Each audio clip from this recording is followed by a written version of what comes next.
Este es México. En los últimos años, ha vivido graves escenarios de violencia que han dejado miles y miles de muertos y desaparecidos. El último escenario grave sucedió en Oaxaca, al sur del país. El 19 de junio del 2016, fueron asesinadas al menos 11 personas por policías federales y estatales con armas de alto poder, en el intento por diluir una manifestación. Este conflicto ha dejado más de 60 presos políticos en el estado. Los maestros y pobladores se manifestaban contra la reforma educativa, como en muchos lugares del país. Pero ¿por qué maestros y ciudadanos se oponen a esta reforma? Veamos. En 2013, diputados y senadores aprobaron la reforma educativa por iniciativa del presidente Enrique Peña Nieto. Lo hicieron protegidos por miles y miles de granaderos. Bueno, aquí solo pondremos unos cuantos. Las protestas ya existían, pero no les importó escuchar las voces de especialistas en el tema, maestros y padres de familia. ¿Para quiénes entonces estaban realizando la reforma? Es muy claro, las voces que sí escucharon provenían de grupos empresariales como Mexicanos Primero y la Organización para la Cooperación y el Desarrollo Económico, el Club de los Países Ricos. Uno de los pilares de la reforma educativa es la evaluación a los maestros por lo menos cada 4 años.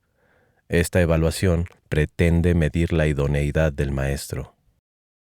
Pero no toma en cuenta grado académico y experiencia, la calidad humana con los alumnos, ignora las diferencias culturales y socioeconómicas del país, por ejemplo, entre un maestro de un municipio de Nuevo León o un maestro rural en la Sierra de Puebla. El examen, además de largo y antipedagógico, está compuesto en su mayoría por preguntas sobre reglamentos y procedimientos burocráticos y no por contenidos académicos. La verdad es que uno de los grandes objetivos de la reforma educativa es someter a los trabajadores de la educación arrebatándoles su estabilidad en el empleo, con el pretexto de mantener solo a los maestros idóneos. La renuncia provocada y el despido masivo echará a la calle a decenas de miles de educadores.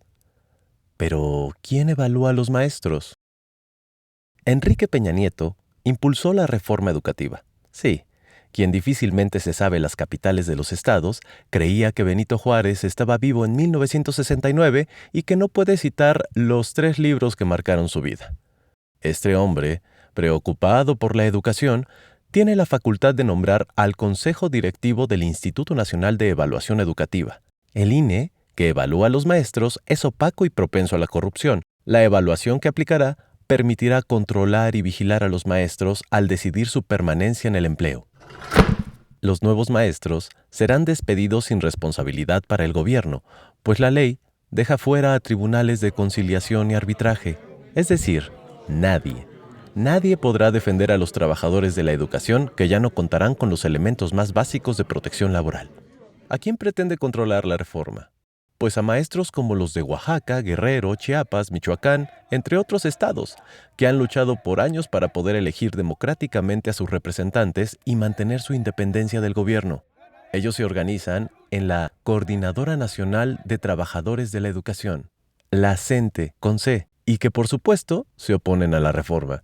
Es la disidencia del Sindicato Nacional de Trabajadores de la Educación, el CENTE, con S. Por años, la cúpula de este sindicato ha sido un aliado cercano de los gobiernos, llegando al grado de ser una agencia de fraude electoral. Este sector es el que más ha participado en venta de plazas, corrupción y fraudes. Su exlideresa hoy está presa. Este gremio, como es obvio, sí está de acuerdo con la reforma educativa. Los maestros de la CENTE se oponen porque además abre las puertas a la privatización de la educación pública.